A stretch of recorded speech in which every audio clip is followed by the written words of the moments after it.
Go ahead, Rob. Hey, good morning, everybody, and welcome to the meeting, California Board of Legal Specialization.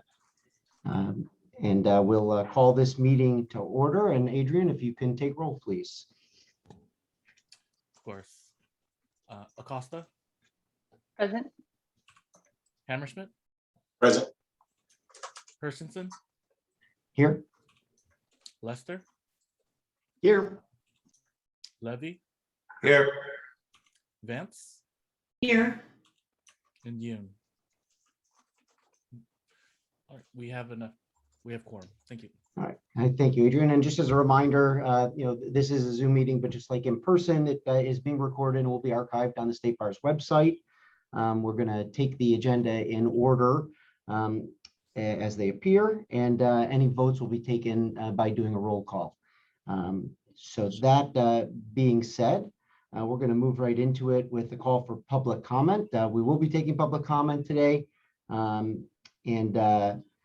Anyone that is here, if you are on the Zoom call, if you want to raise your hand, there's a function for virtually raising your hand to make a comment. If you're on the phone, you can virtually raise your hand by pressing *9. Doing so will alert us that you'd like to make a comment. Then we will call on you in the order that your hands appear and ask you to limit your comments to 3 minutes. You'll be notified when you have 30 seconds left to conclude your comments. And at 3 minutes, we'll turn off your microphone and have to move on to the next member of the public. So that being said, is there anybody on from the public that would like to make comment? Yes, I do see that we have 2 attendees. If okay, I'll go ahead in order that the hands were raised. First that I see is Thomas Hassing. Thomas, can you? Yes, can everybody hear me? Yes. Excellent. So hello, everyone. Thank you for this opportunity to address the board. My name is Tom Hassing, and I am chair of the California Lawyers Association Privacy Legal Specialization Working Group. My comments today are addressed to agenda item 4G, review of letter and application for proposed new specialty application for today's CBLS meeting, which Adrian has confirmed relates to the application for legal specialization and privacy law that the CLA submitted on May 21st, 2021. I have 2 brief points for the board today. First, when I formed the CLA Legal Specialization Working Group 2 years ago, I wanted to make sure that we had a broad-based team of privacy practitioners to assist in the preparation of the application. Privacy law is not monolithic, so I am pleased to note that the Legal Specialization Working Group grew to include 18 members from multiple CLA sections, including the business law section, the IP law section, and the privacy law section, as well as the privacy interest group members from the Los Angeles County Bar Association. These working group members have broad-ranging expertise in areas that include consumer privacy, cybersecurity, and data protection, and extensive experience with regulation, transactional and litigation matters. Many hundreds of hours were invested by these working group members to discuss, prepare, draft, review, edit, and finalize the application that is before you today to make it as complete and comprehensive as possible to assist the board in its deliberations on whether to create a new legal specialization in privacy law. Second, although I had originally intended that this application be submitted to the California Board of Legal Specialization on behalf of the working group members individually, as we progressed with our drafting effort, there was a groundswell of support within the California Lawyers Association to submit this application by the CLA as a whole, and I am pleased to note that the Privacy Legal Specialization Working Group subsequently followed the association's internal process, and after presenting to the CLA Board of Representatives, the CLA Board approved submission of this application on behalf of the CLA as a whole. In closing, I thank the California Board of Legal Specialization once again for your time and your consideration of the CLA application for legal specialization in privacy law. I will be staying on for the duration of this meeting should the board require additional information or have specific questions during the agenda item. I've also provided a written copy of these remarks to Adrian, who has my contact information if you have any further inquiries regarding the application. Thank you very much. Thank you, Tom. And then next we have Jaywan Serrato. Jaywan. Hi, everyone. Can you hear me now? Yes. Great. Thank you for the opportunity to address the board. My name is Joanne Serrato, and I am chair of the California Lawyers Association Privacy Law section. My comments are also, like Tom, are addressed to the proposed specialty application. In addition to the working group that Tom mentioned, which he explained, we wanted to provide some additional insights into the new privacy law section at CLA, whose members actively participated in the working group and also the drafting of the application. Although several sections within CLA continue to provide educational programming on privacy laws, CLA voted to create a separate privacy law section last fall, in part as a recognition of how important privacy laws are to the practice of law in California and the growing number of California licensed attorneys who either currently practice or seek to practice as privacy lawyers. Since officially becoming its own section, the privacy law section has grown to over 1,000 members in just 10 months and has produced 15 CLE seminars and events dedicated to providing education for privacy laws. In addition to the events, members of the privacy law section has produced a California privacy law treatise and will be publishing the California Consumer Privacy Act handbook this fall. The section's events and publications programming are enhanced by networking, community building, and advocacy programs as well, including our participation in Legislative Day, where members of the section met with staff from the California Governor's Office and the Assembly, as well as the Office of the California Attorney General. This fall, we will be actively participating in rulemaking proceedings for the California Privacy Rights Act, which goes into effect on January 1, 2023. And the section has been actively interfacing with the new California Privacy Protection Agency. I had the privilege of serving as the chair for the CLA Privacy Law Section Executive Committee this past year, which together with the CLA staff plans to continue to enhance and expand the programming as the section membership continues to grow. Our 16-member executive committee this year included in-house privacy attorneys, partners at law firms, solo practitioners, former regulators, and attorneys from the public interest and advocacy community. We expanded the size of our executive committee to 20 for the 2021-2022 term to reflect the increased number of services we'll be providing to our members. By highlighting some of the section's work and our section leaders, we hope to convey how excited we are to be partnering with the other CLA sections and the working group to be presenting to you our privacy specialty application. The privacy law section is committed to creating a separate committee to dedicate members and resources to the creation and continued administration of the new privacy law specialty. We will, Sorry, 30 seconds.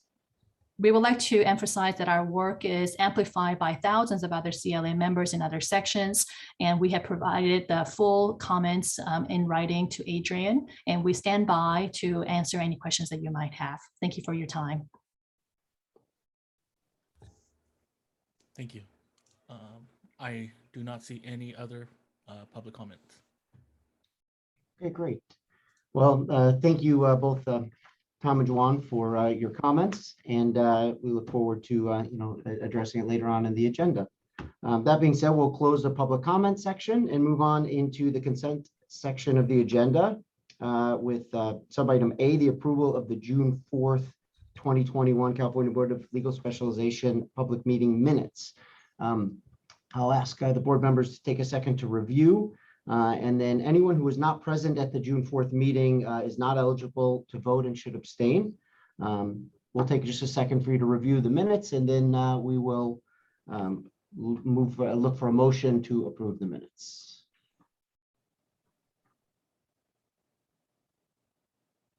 I'm happy to make the motion to approve the minutes. Okay, motion by Mark. I'll second the motion. And a second by Natalie. Thank you. That being said, Adrian, if you can take a vote using a roll call, please. Of course. Acosta, Yes. Hammersmith, Yes. Hershenson, Yes. Lester, Yes. Levy, Yes. and Vance. Yes. That's enough. The minutes are accepted. Okay, thank you, everybody. Moving on to subsection B, that's the approval of the July 16th minutes from the California Board of Legal Specialization public meeting. There were 2 members, Mark and Avi were not present, so you should abstain from the vote. Again, if anybody needs a second to review, that's great. Otherwise, is there a motion to approve those minutes? I'll move to approve those minutes. Seconded. Okay, moved by Natalie, second by Jeffrey. And Adrian, if you can take a vote, please. Of course. I believe I will note that Jake just joined right as this item started. I'll go ahead and call roll for the vote. Acosta, Yes. Hammersmith, Yes. Hershenson, Yes. Lester, Abstain? Levy, Abstain. Vance, Yes. and Yoon. I don't know what to say. Abstain? You got it. That is enough votes. The minutes are approved. Thank you, everybody. All right, that takes us to the next section, which is staff reports. And we'll move into an update on the CBLS 2021 work plan initiatives. And Anna, I will pass it over to you. Okay, so the first thing on our work plan initiatives is that we will continue to apply guidelines when evaluating proposals for new specialty areas, which were recently updated during the March 2020 CBLS meeting. Staff has conducted research into the history and process of adding a new specialty, as we have recently received a proposal for a new state bar specialty area in privacy law. We will provide some background into the process of adding a new specialty, and we will review and discuss this further as part of open session item 4G. Next, we hope to procure an exam item banking solution to increase exam security and efficiency. Staff has been working with our information technology unit to procure this new item banking system. We will provide further updates during the closed session. Staff has also been working on a procedure to enforce the removal of certified specialist designations. With guidance from our Office of Chief Trial Counsel, we've created a template for staff to send to licensees who need to remove their designations. Although the Office of Chief Trial Counsel was unsure of clear penalties or discipline, they can open an investigation to consider whether the attorney engaged in misconduct that warrants discipline. As of now, our current template has proved to be effective in having licensees remove their designations. Pending further research, we hope to draft a possible enforcement policy. Next on our work plan is to establish a contingency plan to administer the 2021 legal specialist exam remotely, similar to the recent bar exams and first-year law student exams. Staff continues to work with our current exam delivery provider to now administer these exams remotely. Lastly, we hope to continue to venture marketing opportunities to educate the public about the program and encourage program participation. Staff will attend the October ABA Specialization Roundtable discussion as a measure to discuss and learn how to market and outreach effectively. And this concludes the 2021 work plan initiatives. Great, thank you, Anna. So if anybody has any questions or is any conversation about the work plan initiatives? Okay, hearing none, we'll move on to the next, which is the update on the 2021-2022 CBLS appointments. And Adrian, over to you. Of course. So at its July meeting, the Board of Trustees, they approved the following appointments. Mark Lester has been appointed to chair, and he has accepted that appointment. Thank you, Mark. Natalie Vance, she's been appointed to vice chair, and she has accepted that as well. So thank you, Natalie. For the new member appointment, the previously appointed candidate, he has regretfully withdrawn his application and is declining appointment. That was the bankruptcy specialist from San Diego. So staff will work on getting the previously recommended alternate appointed at the November Board of Trustees meeting. That concludes the update on appointments. Thank you, Adrian. Moving on into section C, which is recent developments, and I will pass it over to Audrey. Good morning, everyone.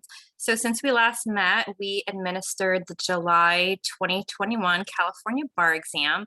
Just want to give you some updates there. We had 7,925 applicants who ended up sitting that exam. And we provided our usual 6 hotel sites across the state for those who had testing accommodations or extenuating circumstances or wanted to handwrite. But that number was fairly small. So we had only 274 who came in person. So the vast majority tested online. And that was our 3rd remote bar exam. So it's crazy how time is going by with the remote bar exam. Of course, we're going to have our remote exam here soon for legal specialization. There was some reported technical issues with ExamSoft, the vendor that we use for the remote exams. There was a memory issue between the video proctoring and the software for a small number of applicants, and they would have to restart their computers in order to get back into session. So there was that reported technical issue from ExamSoft during this exam administration. We asked all the applicants who had those issues to write into us. We've been reviewing those issues and obviously meeting with the vendor as well to make sure those issues have been sorted out. Does anyone have any questions about the July exam?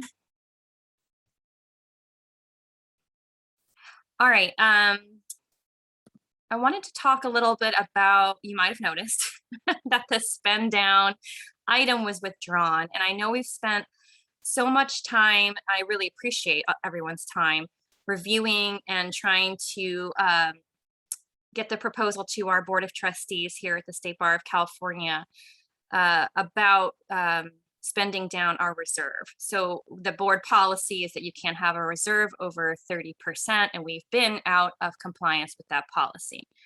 However, the more the staff here in legal specialization and the bar leadership looked at the proposal, our forecast is that we will have a structural deficit in legal specialization. So is the best thing to do spend down our reserve? And the only reason to spend down the reserve is the board policy. So after a lot of review and trying to get this right, and we had proposed annual fee holiday to increase advertising, initial certification fee holiday. We proposed a lot of things, as you remember, to get to compliance with the Board of Trustees policy, but we have decided to withdraw the item because the idea of eating into our reserves with a structural deficit doesn't seem like the way we should have that proposal. Perhaps a better proposal will be to ask the board for a waiver of the policy. So that's what we're trying to consider now. And I really appreciate, again, all the time and discussion to hone the plan. And I do feel bad that you might think, did we waste our time? But I really don't think we did, because I think it's gotten us to the place now where maybe we need to ask a different question about how we deal with the reserve. And that's where we're sort of positioning ourselves, not for this Board of Trustees meeting, because that's happening now in September, but to ask the Board of Trustees if we, looking at the forecast for the budget, can we just have an exemption from the policy instead of all the manipulation of spending down, just to maybe then in a few years increase our fees, right? And so for our specialists, for our member, that doesn't seem like the right place to land, just to be in compliance short term. So I wanted to kind of explain that in case, of course, you might have been wondering why it was withdrawn after we've discussed it several times. Does anyone have any questions? A comment. I'm happy with the result at the end. I was unhappy that we had to come up with a plan because I thought it was short-sighted. So I think this different set of glasses looking at the problem and seeking the waiver is a much more prudent way to go. I think we would look awful as a board by such inconsistent positions being taken so quickly, spending down and then forcing to bump up dues. That would make no sense. Yes, I think that's, and going through the process of trying to fine tune the recommendation for the spend down, I think has led us to that conclusion. But so I do appreciate everyone's input over time. Any other comments? Well, I also want to thank the staff. I know you guys are thanking us, but I know a lot of work went into the back end on putting together and jumping through hoops to get information back to us so that we could put together the plan. So I also agree. I don't think it was completely wasted time. I think a lot of good things came out of it. You know, I on a personal note, you know, would like to hope that you guys continue to move on the marketing front, which was one of the pieces on there, was how to educate the public about it. And I know we have a line item there. So, you know, to continue down that path while we're not spending down the reserve, but to look at better ways to market it out there. And there was an earmark for that in the proposal that was withdrawn. So, but that was not from the board, from me personally as the public member, you know, in terms of how to educate. So, any other comments regarding this section? All right, hearing none, let's thank you so much, Audrey. We'll move on into the next section, which is our business section and the review of the report on financial and operational key indicators. And I'll pass it right back to you, Audrey. I know, still me. Thank you, Rob. So we have an attachment A, the Q1 financial report for the Board of Trustees, and that's Q1 as of March of 2021. So if you look on that, it's page 12 in the PDF. Like I know they might have different page numbers when they paginate the actual document, but it's page 12. So you can see our revenue budget. We actually have a little revenue increase over what we budgeted. So we're a little over 6% in actuals, but all of our expenses for the exam are not coming until right now through the end of the year. So our actual expenses were under budget because none of the exam expenses have really hit yet. So we have all the exam development, grading, consultants, the exam administration. So there's going to be a large, to the tune of over $400,000 of expenses coming between now and the end of the year. So just keep that in mind as you look at the revenue side. If we go to attachment B, we look at the number of specialists. We are down year over year by 30 specialists. Family law is the only specialty area that saw an increase, 15 total. Appellate, franchise, and immigration stayed exactly the same. And then we saw decreases in the other areas. Workers' comp saw the largest decrease at 18 specialists. Attachment C is the resignations. We had 121 resignations through the beginning of this month. Just about half of those, 56, are due to retirement. 15 can't meet the tasks in education. 16 said they changed practice. 5 for fee complaints, and then others are just saying other reasons why they are resigning. Through the end of the year, we expect more resignations, but it looks to be trending similar to 2020 and 2019. So probably right around the same. 2019 ended up at 160, 2020 around 136. So somewhere around there for the end of the year with resignations. Attachment D is the legal specialist education compliance group. So group two compliance reporting ended February 1st. If you remember, we extended it to June 30. There are almost 1,400 specialists in group 2. 457 of those are pending. And then later in the agenda, we have a recommendation for annual revocations. So you'll see that coming up in a later item. Any questions on the key indicators? That's all from me. Okay, thank you. That'll take us to section B, which is the review of the report on initial certification, application statuses. And with that, I will pass it over to Latrell. Thank you. In order to receive certification, applicants must first take and pass the legal specialist examination. Afterwards, they are eligible to submit their post-examination application for initial certification. Those who passed the 2019 examination had up to April this year to file an application or request an extension, attachment B. There were 382 passers and 63.9% of them filed an application, which is 244 applications submitted. Estate and family received most applications for 2019 passers, 148 for both. Of the remaining candidates, 138, 62 have requested an extension. Applicants may request an extension of time through January 2023, and the most common reason for extension is to reach the 5-year practice requirement. And that concludes the review report on initial certification application statuses. Yeah, do we get a report on those who have not yet filed their applications, so that, you know, we can have maybe some reach out or outreach program to find out what's going on? We can definitely pull that. We do reach out to them to kind of gauge if they're still intending to seek certification. We have had people say that they are no longer pursuing certification, so we do reach out to them, but we can provide that information to the CBLS as needed or as requested.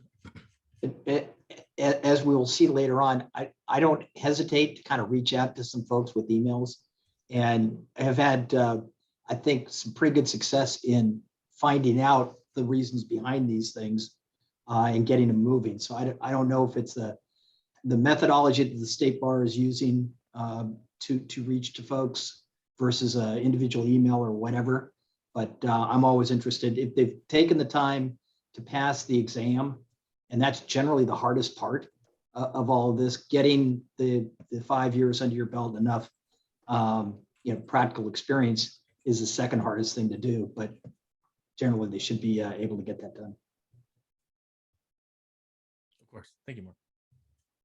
And Mark, thank you. I've seen all of your emails for the, for your tenacity and going out there and doing it, because it's been a huge response. So appreciate the extra work you've put in. If there's no more questions or comments on that section, let's move into the next, which is the review of the report on the 2021 Legal Specialist Examination registrations. And with that, I will pass it over to Janice. Thank you. The exam this year is now being planned to be administered remotely. Registration opened on April 1st, and timely registration, which was $100, ended on August 15th. We're now in late registration for $250, and that ends September 15th. There are no laptop fees for this year. We now have a total of 506 registered applicants, and they are as followed. Admiralty and Maritime, there's 1. Appellate Civil, there's 28 applicants. Appellate Criminal, there are 8. For bankruptcy, there are 16.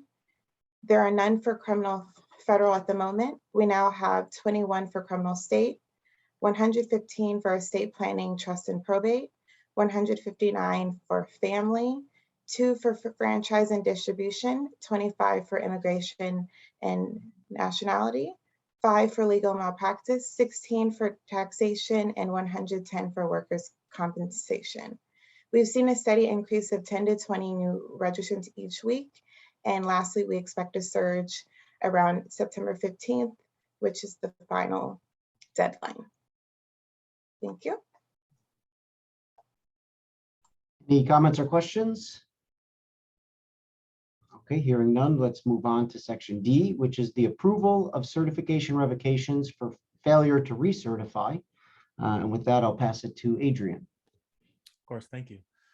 So for some background on this item, specialists, they are required to report compliance with the task and experience and reference requirements by recertifying every 5 years. Reminders are automatically sent through the AIMS email system. And then staff now manually sends a 30-day late reminder through the State Bar email service, and then a 60-day final late notice through the State Bar email service, and also a physical mailing letter.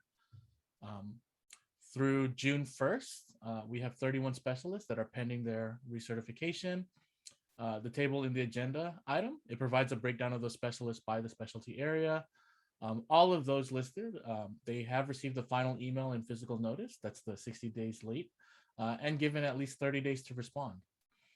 Consistent with past action to send notice of revocation, staff will send a paper and electronic notice through the State Bar email service. Any questions on this item? I see Avi's got a hand up there. Yeah, so I don't see myself, but it's okay.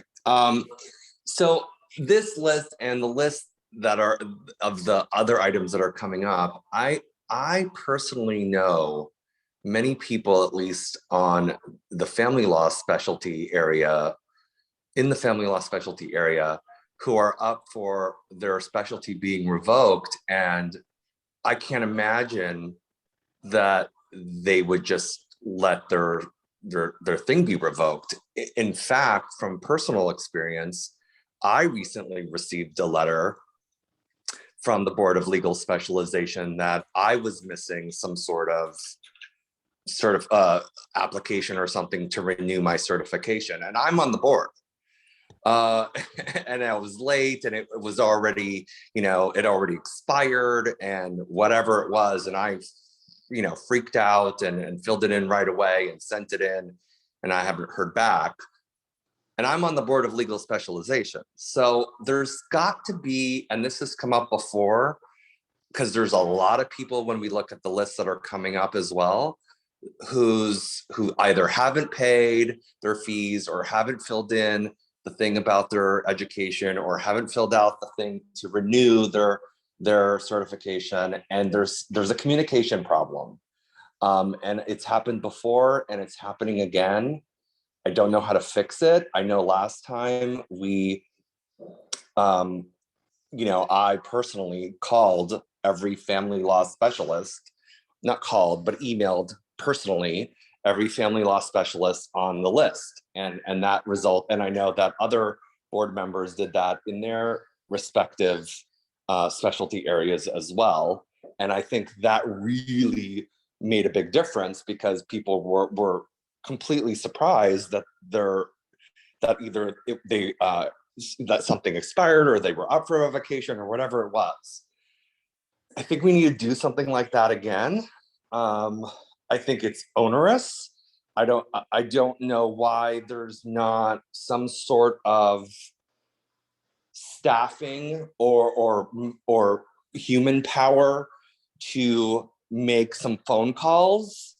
But I think there's the Cal Bar is getting caught in everyone's spam filters because I've never received personally an email or anything before that I was up for revocation or whatever it was, or recertification. So I think there's a problem. It's a problem that has happened in the past. It's continuing to happen. I intend to oppose the next three motions.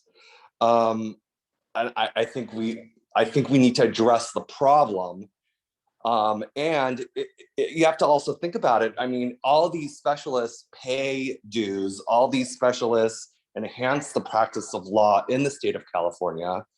It is in, I think, their interest, but also the state bar's interest that these people remain certified and pay their dues and whatever they need to do to provide the best sort of representation to the people of the state of California. So I think we need to fix the communication problem, and that's my bent. Thank you. Of course, So, thank you. thank you, Avi. I had a quick follow-up question because I want to talk a little bit about what the staff has implemented in terms of trying to improve that communication. So Avi, when you mentioned right now that you were informed about a compliance issue, what communication revealed that to you? Was it an email? Yeah, I received I think a letter from the Board of Legal Specialization, which, again, I'm a board member of, saying something like your thing has been revoked, or it expired, several months ago. We've been trying to contact you. There's, if you don't do this, you're up for revocation. Mm-hmm. And so I'm like, whoa, hold on, right? So it kind of scared me. Mm-hmm. So that's kind of what happened to me. And I just happened to receive, I guess, the letter from the board saying that this was going to happen. With that said, I guess thankfully I received the letter. I don't know. Some people are not receiving the letter, maybe because a lot of people are working remotely. I don't know what the issue is. But to answer your question, I did receive eventually a letter that says that they've been trying to reach me in the past and I've not responded and I'm up for revocation. And so this is Natalie. I had the same issue. I got no communications. I think the emails tend to get lost in spam filters. They're just not reaching people. And when we did the outreach, I contacted many specialists who were shocked and surprised to find that they were on this list. I think that that when you just look at how lengthy these lists are, all of these specialists are not desiring to just drop off specialty. And our goal is to have more legal specialists in California, not fewer. I think we need to be very, very proactive in how we reach out to folks. When we did the targeted phone calls and outreach, 90% of the people came off the list. Whatever is happening, it's just not effective. I got one notification that did make it through my imo last month, and I haven't had anything else regarding my recertification. That's just my personal experience, but also from the outreach experience and talking to many, many certified specialists who were desiring to remain certified specialists and had no idea that this timing had come up. I think that most of us, that 5-year time frame, we lose track of those years pretty quickly. We don't typically calendar things 5 years out. We need to be prodded for the recertification. If there is a way that we can have better outreach to the specialists, I think we need to explore that.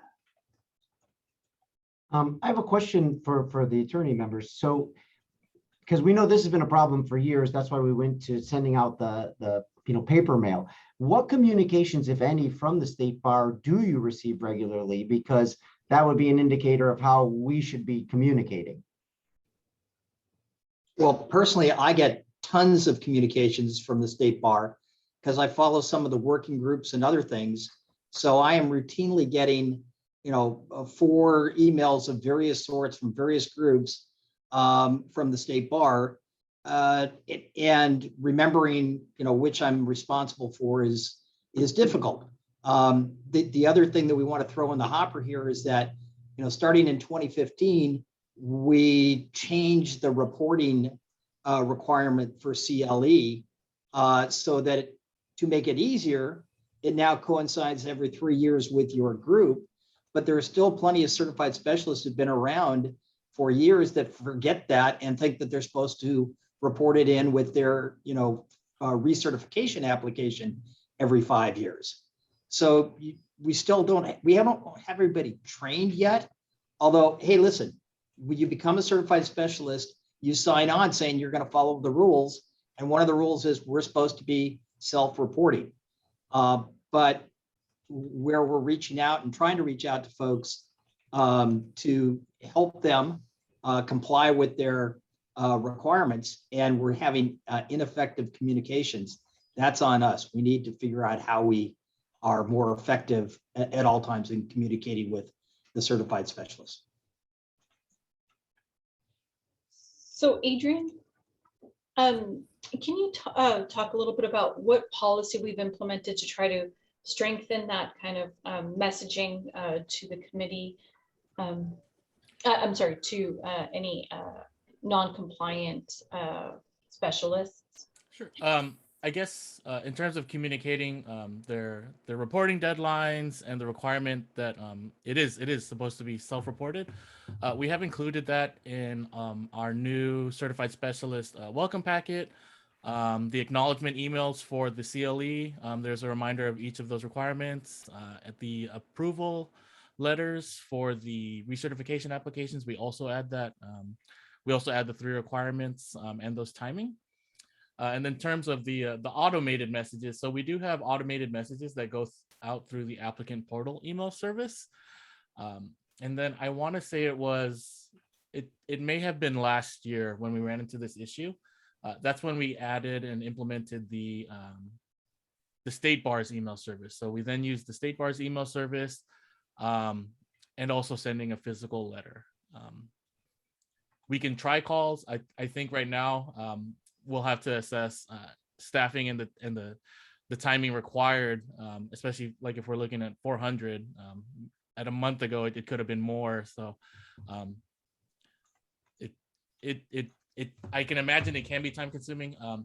Perhaps we can consider as the CBLS if we routinely divide or send out names to the members who may be able to assist. Because Mark, you're right. Your emails, they have been effective, and it could be that it's just our state bar emails are not reaching them. Well, and I think the fact that, I personalize it or it comes from, somebody on the CBLS, they tend to stop for a moment and actually read through the information, whereas they get probably pummeled with state bar long-term insurance stuff and sales pitches versus notices of hearings. And so they may not pay as much attention to the emails that are actually coming from the state bar. Yeah, and part of why I asked Avi about how he got his communication is just trying to make that determination. Like, could things be going in people's junk mail? Is an auto email not personalized enough? And I think that's what you're getting at, Mark. Like perhaps if it was coming from an individual staff person, that might be prioritize that a little differently.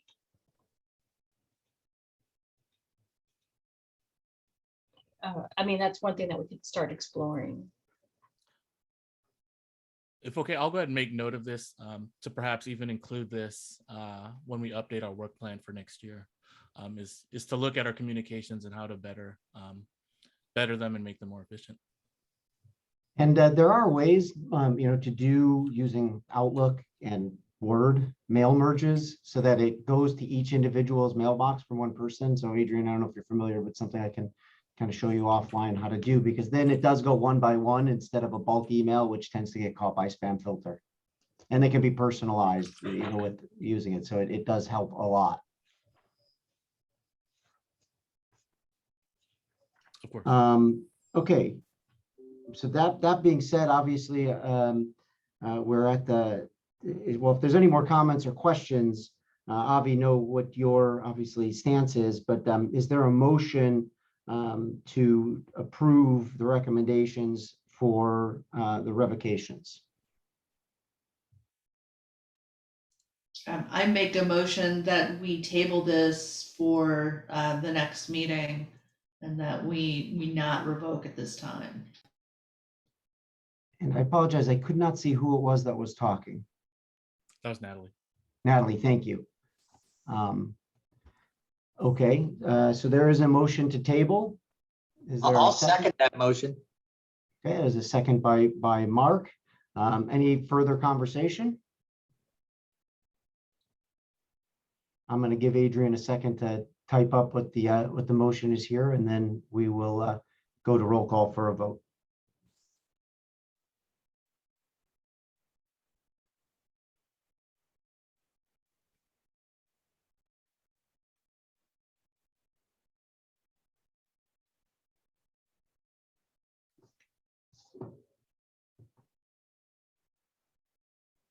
That seem appropriate, correct?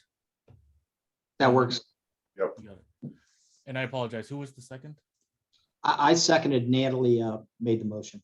You got it. Just for the record, could we read it out loud?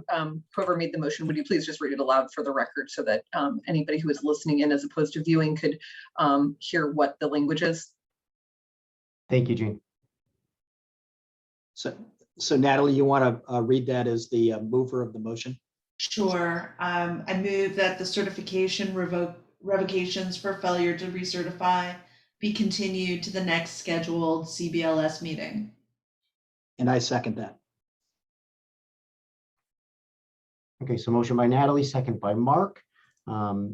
There's no more discussion. Adrian, I will ask you to take roll for a vote. Of course. Acosta, Yes. Hammerschmidt, Yes. Hershenson, Yes. Lester, Yes. Levy, Yes. Vance, Yes. and Yoon.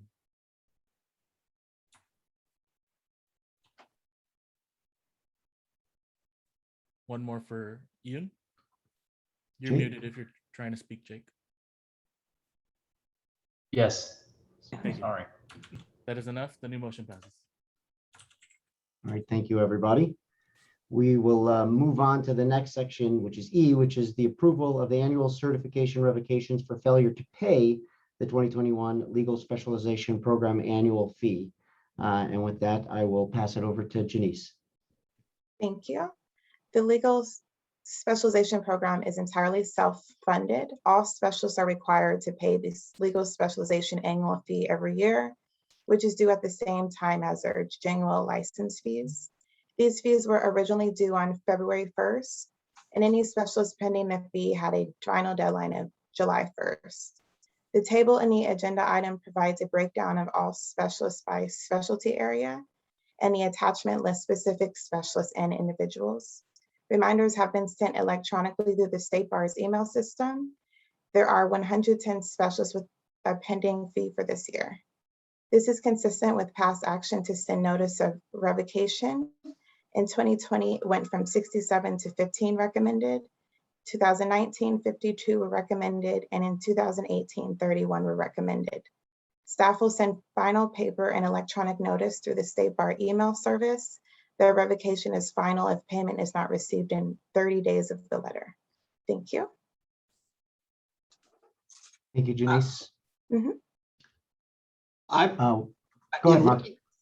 I was just going to say, in looking through this list, I note that there are several attorneys that are on the list who are inactive, resigned, not eligible, or disbarred.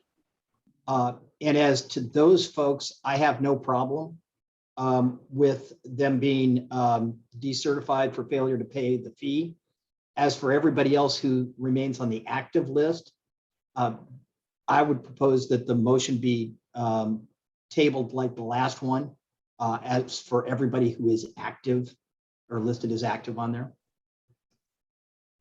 So if I may, I feel a little differently on this one, only because the fee is due at the same time, and the notifications have gone out. So unless I'm understanding it incorrectly, they're paying their annual dues to the State Bar, but have neglected to pay the CBLS, the specialist portion. Is that correct? Yes and no. So we'd have to do a little additional research. So if a licensee is late on paying their general licensee fees, they'll be put on not eligible administrative. So some of those non-eligibles could be that they didn't pay their license fee as well. The ones that are active, I think it's safe to assume that they did pay their general licensee fees and they just omitted or forgot the specialist fees.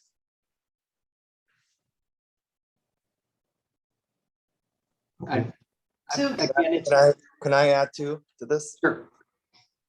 So I actually take back what I said earlier, because I think that I agree with Hershenson on this, in that this is a little bit more like you pay this when you pay your State Bar dues.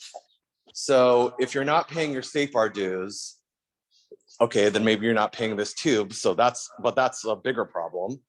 But if you're paying your State Bar dues and then not paying your specialist dues at the same time, maybe that's like, okay, well, that's on you.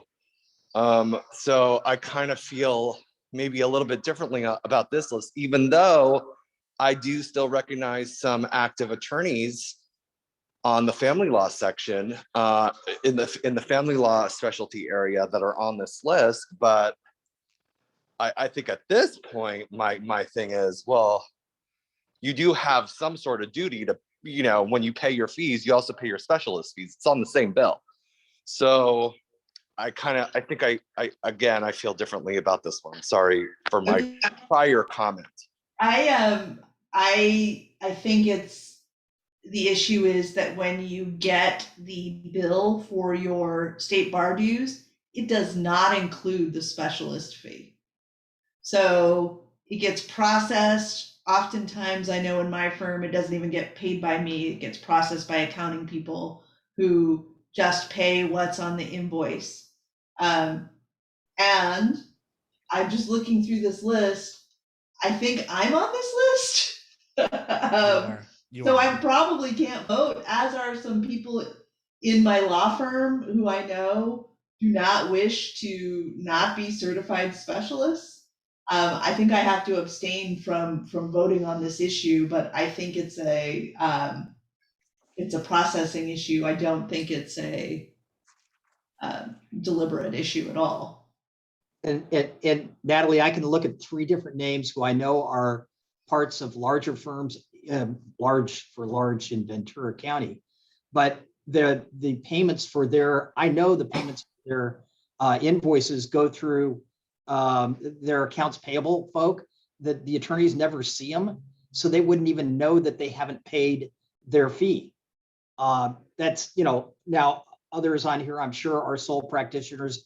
Maybe they just didn't get a communication, and others just, hey, you know, I'm not paying the fee, and they would need to be, you know, properly terminated from the certification. I'm concerned that I don't have enough confidence in our communications right now, that I'd like to reach out to the 6 different names of people I recognize on there and make sure that that was intended on their part, which would be shocking to me.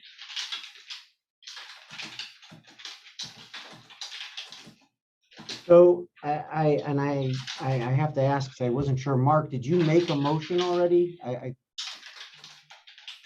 I had made the motion that except for those who were inactive or not eligible or disbarred, that I take those folks at a different level. And I have no problem with those remaining on the have their certification revoked. But as to anybody who's listed as active, that we would table those to the next meeting to allow one shot at more successful communication.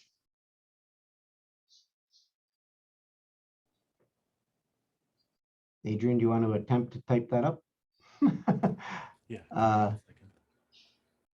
I mean, in the interest of simplicity, it may just be best to table the entire group until the next meeting and to discuss the communication at that point. But there is a motion on the floor, and I don't want to jump over it. Is there a second to the motion?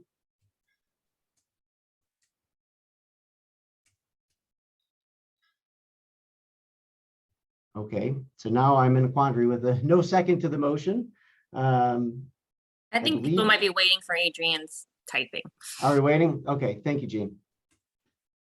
Because I was going to ask you next. Okay, where do we go from here? That was Audrey jumping in, but I agree with Audrey that let's let Adrian finish up. Oh, thank goodness, Adrian, you're a fast typer.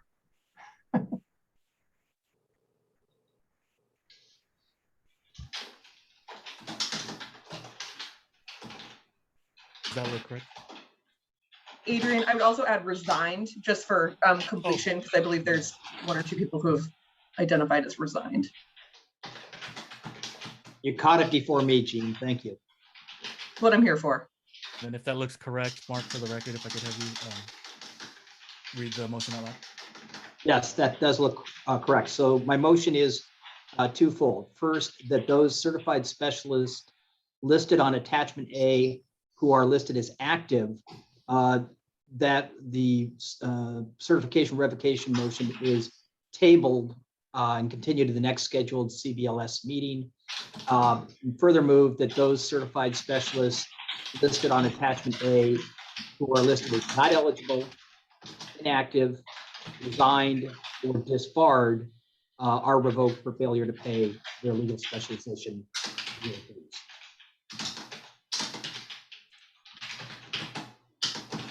Okay, do we have a second?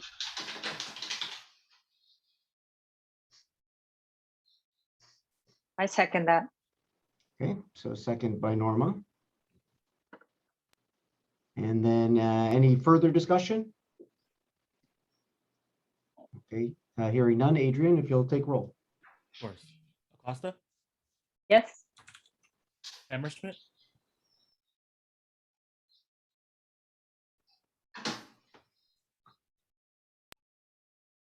Hammerschmidt, if you're speaking, you are muted. Let me, Sorry about that. Yes. thank you. Hershenson, Yes. Lester, Yes. Levy, Yes. Vance, Abstain. and you. Yes. That's enough votes. The new motion passes. Okay, thank you all. Well, let's move on to the next section, which is the approval of the annual certification revocations for failure to report Group 2, 2021 Legal Specialist Continuing Legal Education Compliance. And with that, I'll pass it over to Latrell. Thank you, Rob. Specialists are required to report compliance of 36 hours of LSCLE in their specialty area every 3 years, which is due at the same time as their general MCLE compliance. This was originally due February 1st, and any specialist pending MCLE, LSCLE had a final deadline of June 30th. The table in the agenda item provides a breakdown of specialists by specialty area. The attachment lists specific specialists. Reminders have been sent electronically through the State Bar's email system. There are 457 specialists pending 2021 LSCLE compliance, consistent with past action to send notice of revocation. Some numbers from previous years: 2020 from 544 to 94 recommended, 2019 107 were recommended, and in 2018 37 recommended. Staff will send final paper and electronic notice through State Bar email service that revocation is final if LSCLE is not received in 30 days of letter.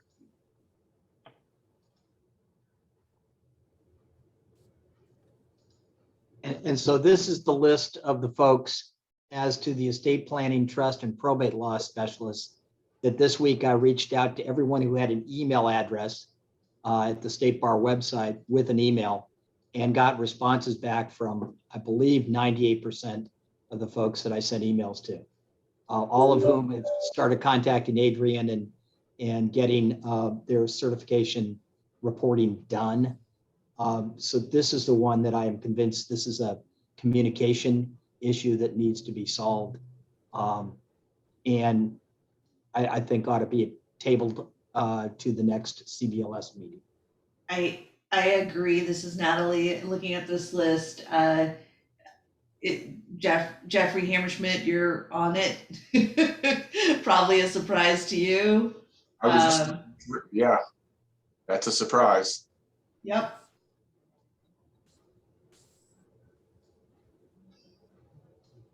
All right, so Mark, did you make that motion? I would happily make the motion to mirror what we did, the first one by Avi, and continue this matter to the next CBLS meeting. And I just want to emphasize that, you know, the members of the board here, we are very actively engaged in the specialization program. We obviously are huge proponents of it, and we're missing these. And it's so common because there's not a system. You know, with State Bar dues, we all get the notice every year, and it just includes the State Bar dues. It does not include the specialization dues. We just don't get the same kind of notification from the specialty that we have dues and reporting requirements that we do for the general requirements and the general dues. And I'm not sure why that's the case, but I firmly believe that something needs to change so that we're getting those regular updates, and you know, the specialists want to comply, but they're not getting the notifications, and it's just frankly out of sight, out of mind. I have a follow-up question, Natalie. So for a regular compliance, you know, outside of the specialization compliance, you get notification from the learning module at the state bar? We get notification that our reporting is due for the 3-year CLE, but we don't get the same notification for the CLE reporting for the specialty. And I'm not sure why. What I'm thinking is, would it be beneficial for us to explore the ability to use the same system, the same LMS? I think it's a learning management system that alerts attorneys about education compliance, to use the same system for legal specialization, continuing education as well. I think so. Yeah, perhaps staff could go and explore that possibility. And also, if there's a way to include, when the state bar dues go out, the specialty dues in the same notice, so that it gets processed at the same time. In that fee statement. Mm-hmm. Okay. We can explore that between now and the next meeting.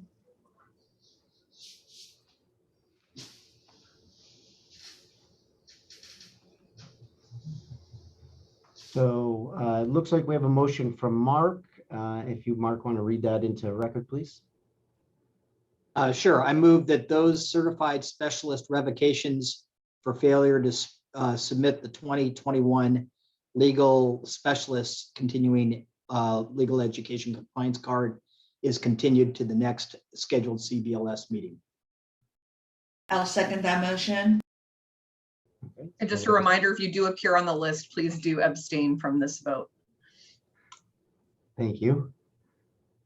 So we have a motion and second by Natalie. Any further discussion? Okay, hearing none. Adrian, take roll, please. Of course. Acosta, Yes. Hammerschmidt, Abstain. Hershenson, Yes. Lester, Yes. Levy, Yes. Vance, Yes. and Yoon. Yes. That's enough votes. The new motion passes. Okay. Thank you all. That'll take us into the next section, which is the review of letter and application for proposed new specialty application. And Adrian, I will turn that over to you. Of course. So this item is going to be the review of the letter from the California Lawyers Association and their proposed new specialty application for privacy law. To provide some background on the process of adding a new specialty area, we looked at what was done in the past. So development of a new specialty area, it is an important and ongoing activity of legal specialization. The process of developing a new area requires substantial time and effort. In the past, it starts with a proposal from an interested party or group.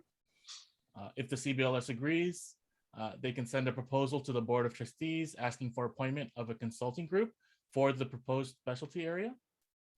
If that is approved, the State Bar will open an application period for appointment to the consulting group. Once formed, the group will study the area and determine if there is sufficient need and interest to create the area. The group may draft standards for certification, which would be presented to the Board of Trustees to open a public comment period. Once complete, the CBLS will review those standards, and if needed, it may go back to the public comment period. The CBLS will then recommend those standards to the Board of Trustees. If it is approved, The CBLS will recruit and contract subject matter experts to develop questions for the exam. And the State Bar may also approve a period of no more than 2 years, satisfactory completion of alternatives in lieu of taking the exam. So that is, if a new specialty area is approved, that's an alternative pathway to receiving certification in that area within the first 2 years. If okay, additional background regarding privacy law at the State Bar.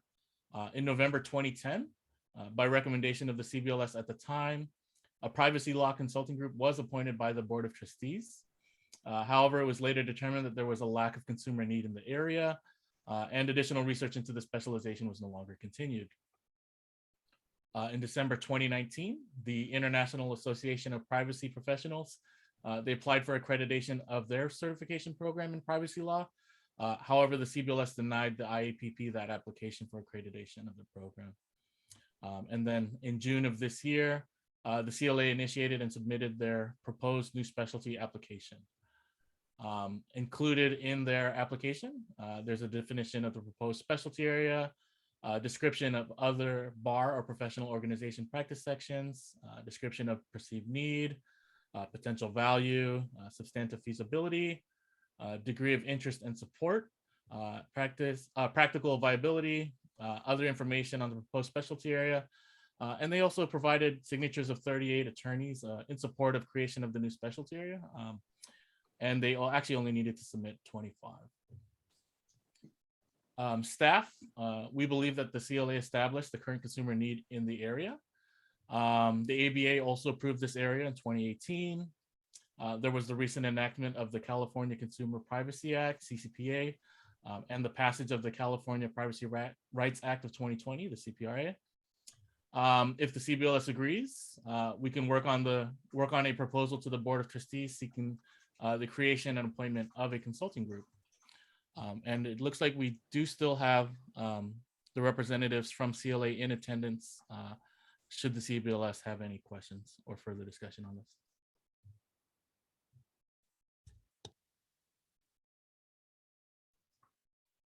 I've had a chance to go through their application. I thought it was well presented. I think they make a compelling showing of a need for specialization in this area.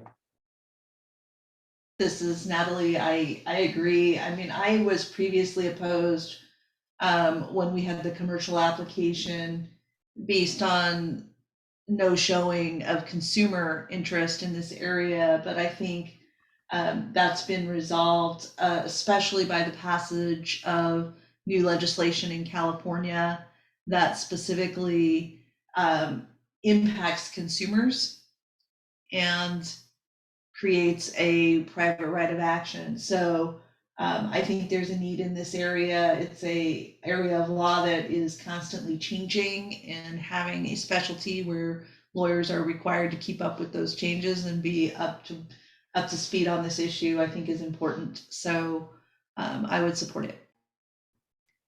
And I agree. I know one of the reasons when we was rejected the previous was we wanted to make sure that this was really specific. California had very specific laws and rules, and the other application was more of a national body that was going to do the certification. So I think that this has been very well put together and is definitely a need in the state of California. We have very restrictive privacy rights.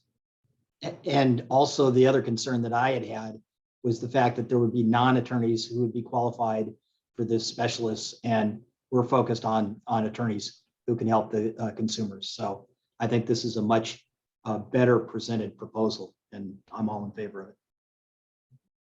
Anybody else from the board have any discussion?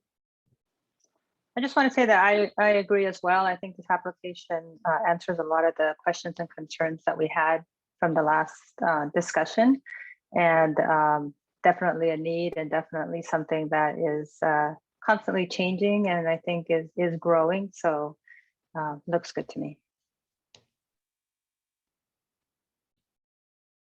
Okay. If anybody wants to make this motion.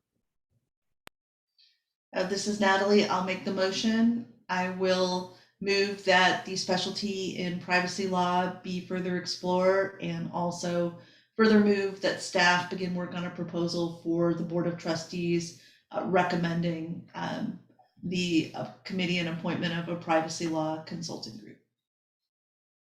I will happily second that. So we have a motion by Natalie, second by Mark. Any further discussion? Okay, hearing none. Adrian, if you could take a roll call vote, please. Of course. Acosta, Yes. Hammerschmidt, Yes. Christensen, Yes. Lester, Yes. Levy, Yes. Vance, Yes. and Yoon. Yes. That's unanimous. The motion passes. Okay. Thank you, everybody aboard, and thank you, those of you that from the public that came in from the CLA to in the public session, and also for your input in the submission. So I know that staff will be working with you. Thank you very much. The last agenda item has been withdrawn, as previously mentioned, and so that is going to take us to the end of our open session. We're going to take a brief recess from the open session to move to the closed. We will come back over. Reminder for the board members that there's a different link for the closed session. It is now 11:13. I'm thinking that everybody could use a couple minutes to go get a coffee or use the restroom. So why don't we say at 11:30 we return? If that works for everybody, if anybody, let's do it this way. If anybody has an objection to 11:30, speak now. Otherwise, we will adjourn the open or go and recess for the open session. For now, we'll return at 11:30 in closed session. Sounds good.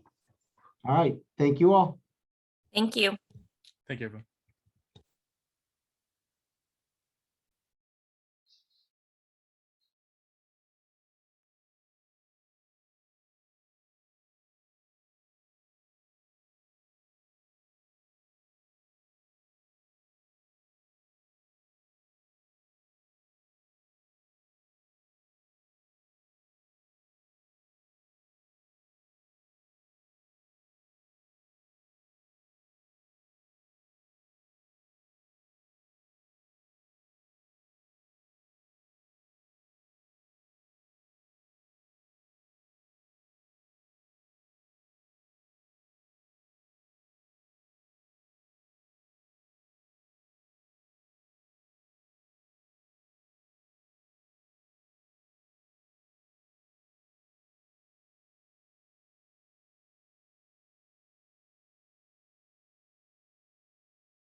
Go ahead.